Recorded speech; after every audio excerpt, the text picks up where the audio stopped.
So, Red Dead Redemption 2 is coming. I am very excited. Can't stop thinking about it. Basically my favorite game of all time, alongside like Witcher and BioShock Infinite and games of that ilk. So I've been waiting for 8 years for this. 8 long, hard years. Having to put up with GTA 5 in the meantime. Yeah, I mean GTA 5 was great, don't get me wrong, but like after a while it was just like, do we really need more content for GTA Online? It's like, oh, it's another bonus RP weekend. It's like, thank you. But no, I'm really excited. Love the story of the first one. Yeah. It still holds up and it's pretty much universally adored. Red Dead Redemption is like, people still say it's like the greatest game of the last generation, and it's something that I replayed it recently, and yeah, it held up pretty well compared to modern games. It still looks pretty good. It does, after 8 years too.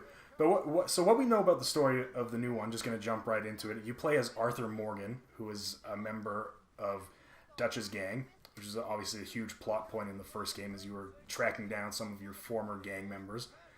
Big difference here is that in Red Dead Redemption, the original, we only knew about 3 of them. The leader, Dutch Vanderland, Bill Williamson, and Javier Escuela, who are all making appearances in the game, as we know, through gameplay trailers and stuff like that. So we're really going to see more of that dynamic in the story, I think, between the gang members and sort of more of the backstory. Oh, and of course we know that John is going to be in it, as we've seen pictures and him in the trailer. I'm looking forward to hearing more about his backstory, because we really don't know too much. No, not really. Just kind of what he tells you in the game. Yeah. He does say a little bit about his past, but like not. He kind much. of avoids it.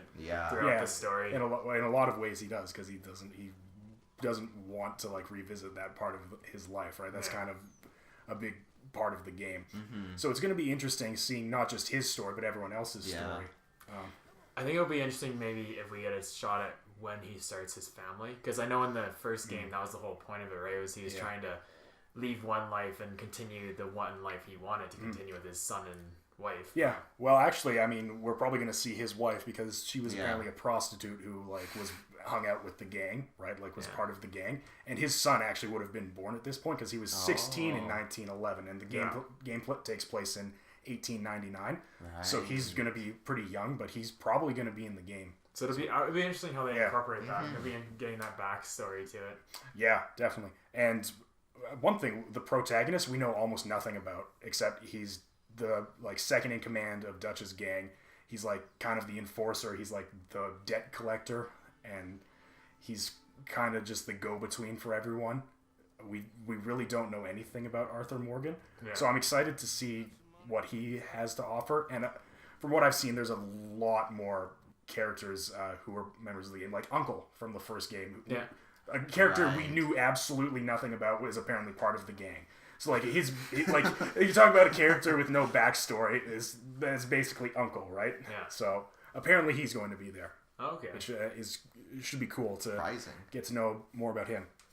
So yeah, I guess sort of in terms of what I want to see from the story is to really explore more of what the background of the gang was, and some of the world as well, because we know it takes place roughly in the same area, just larger. We know Blackwater is going to be there. We know like tall trees and stuff like that. All areas should be accessible.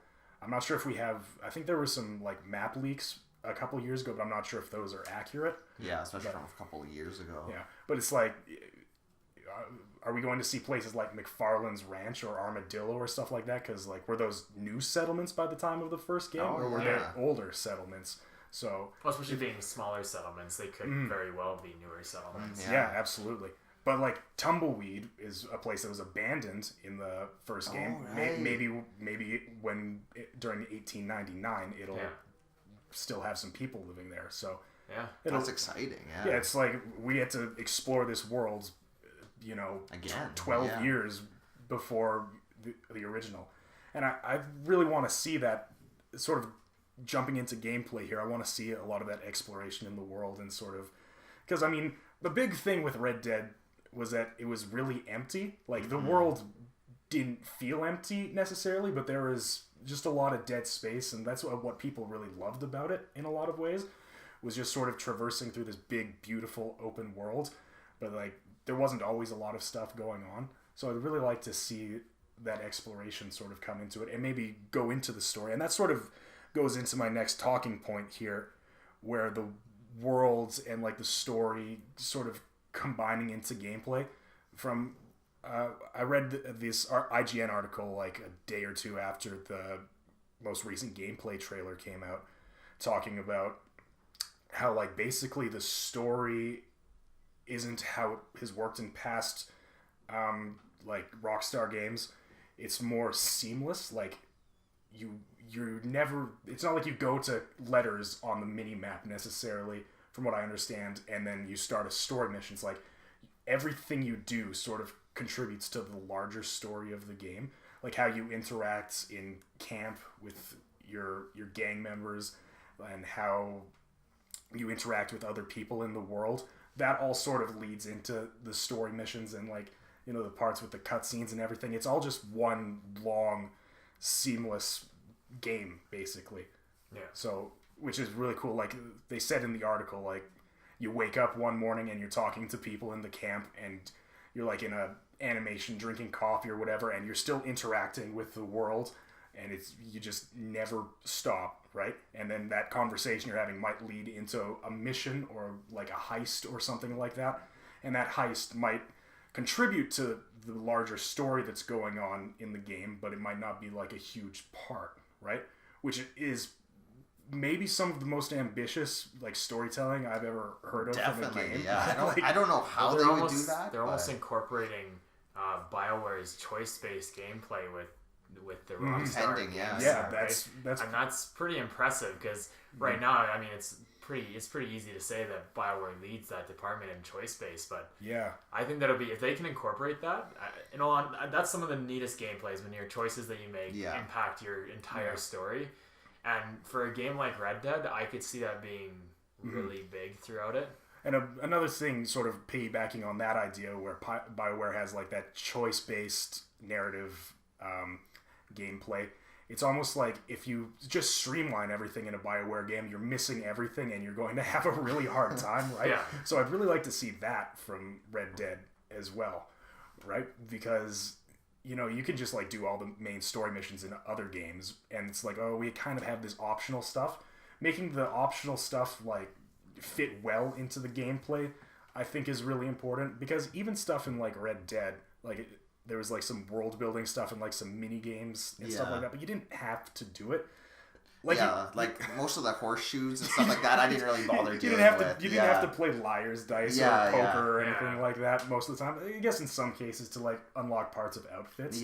If you were like going for the 100%, which I did. I'm sure some other people did, but for the most part, you really didn't need to do that stuff. So making it more like fun and part of the gameplay, I think, would be really important, because I'm sure they're still going to have it. Yeah. To some extent. And I mean, GTA 5 had stuff like that. Like it had the stock market and yoga. And it's like, oh, I wonder how my stocks are doing today as I'm gunning down people on Main Street, right? So, but yeah.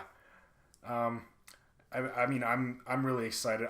That's kind of what I would like to see. I mean, that, like I said, that sounds super ambitious, but from like just like the 40 minutes that IGN got to play, they're like, it seems to work perfectly. It's like crazy. It's like what people have tried to do before but have never managed to do, right? Well, if you're gonna say something for Rockstar, they're an ambitious gaming company. Yeah, I mean, GTA 5 was very ambitious for when it came out, especially running 3 storylines that merged together. Yeah, that was something that there's not too many games that I know of that run that same system where they have that, but I think they could do it. I think if there's a company that's gonna do it for open world, that Rockstar would be the one to do it.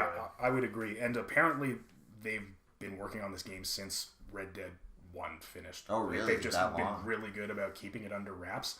Like, I'm sure it was like sort of like slow development in the early years while GTA 5 was coming around. But like, I think as soon as it hit the shelves, like they just went gung-ho on it. I mean, I'm sure they've got a lot I think they used to be like a smaller company, but I think they're like pretty big now, right? They've got I would a imagine bunch so, of divisions yeah. because they've merged a few of their different like they used to have like Rockstar North and Rockstar San Diego. I think they're just Rockstar now, right? Yeah. So I'm sure they've just got a huge team dedicated to working on Yeah, what they need after to all work that sweet GTA Online money, they can. Yeah. I'm sure they got on more than enough to hire. They're a company that usually focuses on one or two games at a time. They don't do what a lot of other companies do, where they'll have Yearly releases. They'll have 5 different teams Yeah. working on 5 completely separate games, and they're just like, here, take it. Well, absolutely, and I think it shows in the quality of their Oh, games. it definitely does. Like, I mean, I've never played a bad Rockstar game, right? No. So, like, there you go. I mean, you can never get tired of fucking getting 5 stars in GTA. No, it's always fun, right? Hell, I played Bully like about a year ago, and even that wasn't bad. Oh, yeah, and that's like mid-2000s. Yeah, right? exactly. So, I mean, yeah, I'm super excited. That's kind of what we know so far. There are like a few other bits and details sort of revolving around that, like the camp dynamic. I think we talked about a little bit, where like you have to hunt food and stuff like that to keep the gang running. Yeah. You know, because like hunting it was in the first game, but it wasn't super important because money was basically worthless. Yeah. Yeah. I'd like to see it so that I know, and that we talked about is like not in the video or in the podcast thing, but we talked about what their horse has more of an impact on the role in the game. Yeah. And I'd like to see more of that. And I think having the horse first off able to die. So if it's on a mission it dies, then you gotta go get a new horse. Like a permadeath for your horse. Instead of Red Dead 1, where I mean, your horse was a fucking tank that could do anything it wanted, and you could whistle from wherever and it'd come running. Yeah. And I think that is what's happening. Like, apparently the whistle only has a certain amount of distance on it. It's not like you whistle and the horse magically teleports to where you are. I think we talked about, like, the horse is your inventory. Like, if you want to carry, like, a rifle instead of just a pistol, you have to have the horse with you a lot of the time. Because that's not something you're just always going to have slung over your shoulder when you're walking around town. No, for sure. Which is... It makes sense, you know, it's more realistic. Like, your horse is basically like your companion and your lifeline, from what I've read, which I think is really good. We're kind of running a bit low on time, so I just want to list off, like, 2 big miscellaneous points about the game. So Red Dead 1, this was kind of before I cared a lot about music. I was about 14, so it was, like, right when I was just starting to, like, get into music and making music and stuff like that. Yeah. But looking back, it had an incredible soundtrack that was made, I think they called it like in bits or segments or something like that.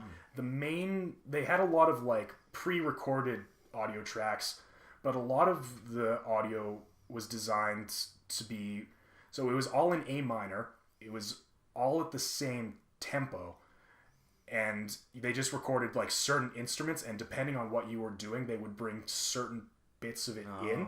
So like if you were just like walking around on foot in an abandoned area, it would be like a lone harmonica or something like that in A minor. But like if you got on your horse and people started shooting at you, the bass would kick in like and stuff like that.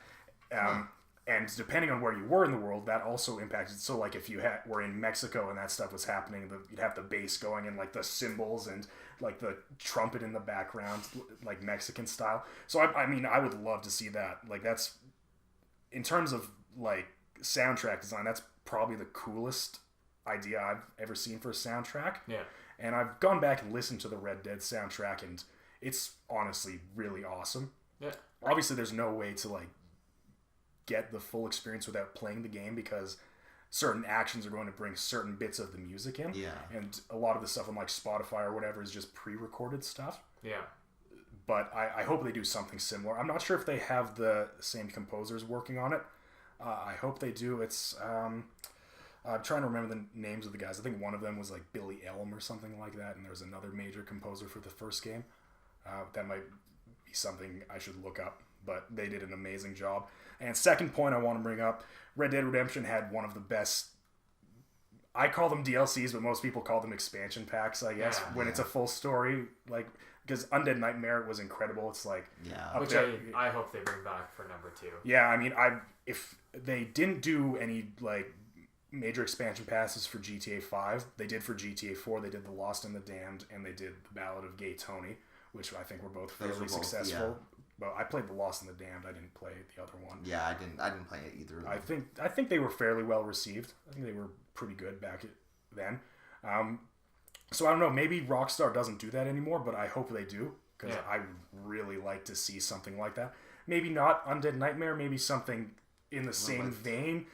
But if they do something like that, I would be really, really thrilled, because that's like probably one of the best expansion packs of all time. It's like up there with like the BioShock stuff and like The Witcher, Blood and Wine, Hearts of Stone, like really, really high quality expansion packs that really just add on to the base game. They don't like take anything away from it. They just kind of make it better. So that if we get something like that, I would be thrilled. Yeah, good DLC is rare nowadays. It really is. So no, they just throw it out just for a lot of companies do it for money right now. They'll just throw money. They'll throw expansion packs out, complete or not. They don't really care. Thanks for the $50 season pass. Yeah, exactly. See, that's why I didn't get it for Fallout when I originally got it. I like the DLC though, but that's the side point. Totally off topic. Yeah. I mean, I guess Fallout does have some good expansions, like in Fallout 3 and Fallout New Vegas, 3 did, and I liked what's this like swamp one in Fallout? Oh, Point Lookout. That was Fallout 3. Sorry, that was for Far Harbor. I like Far Harbor. I haven't played any of the other ones. The other ones are good. They're not much for DLC, but they're good. Yeah. Okay. Do you guys have anything else you want to say? No, that's pretty much covered. It's gonna be a pretty game, but I mean, it's Rockstar. Yeah, it's I can't wait. Rockstar is infamous for never doing anything at E3. Yeah. But maybe they'll change their stride this year. It seems unlikely. They're a company that's fairly set in their ways, it seems. Yeah. But they don't. It's not like they need the extra. Yeah, I was about to say whatever they're doing, it's working. Yeah, really. In a lot of ways, I feel like people are more excited and more like anxious, not knowing, like not getting the big press briefings like you get from some of the other developers. Yeah. But anyway, I can't wait. Can't wait for October. It's gonna be great. I agree. No, there's gonna be a lot of this year's gonna be a good year for games. Like you said, E3's got a whole bunch of big releases coming for sure. They've hinted towards, and then Rockstar releasing Red Dead 2 is gonna be big. It'll be a tough one. Yeah, it'll be a let's all go broke time. Yeah, tough on the wallet for sure. But I will pay any amount of money to get my hands on another Red Dead 2. Oh yeah. Yeah, no. Or another Red Dead. It's a great game. It's got so much replayability. It's perfect. And it's good with friends. Like, it's Rockstar is one of the few games that I'd say I return to most with friends. Yeah, well, actually, that's a good point. We really don't know anything about multiplayer as of right now for Red Dead 2. It's going to be there. Absolutely, Like, GTA 5 basically set the standard for multiplayer. The original Red Dead really showed how the open world with friends could work. Yeah, it was like the beta almost. Yeah, free roam basically was. Because they had it in GTA 4, but it wasn't super intuitive. Like, the multiplayer didn't really matter so much in that game. But yeah, that's kind of all I've got to say. Awesome. I think it was a good session. Yeah, awesome. Thanks for listening, guys. And we hope you're as excited as we are, because I can't wait. If you guys have any comments, let us know. Mm-hmm. Yeah. Yeah, feel free. Awesome. Thanks a lot. Guys. See you guys in October. Or earlier, hopefully. I mean, for Red Dead.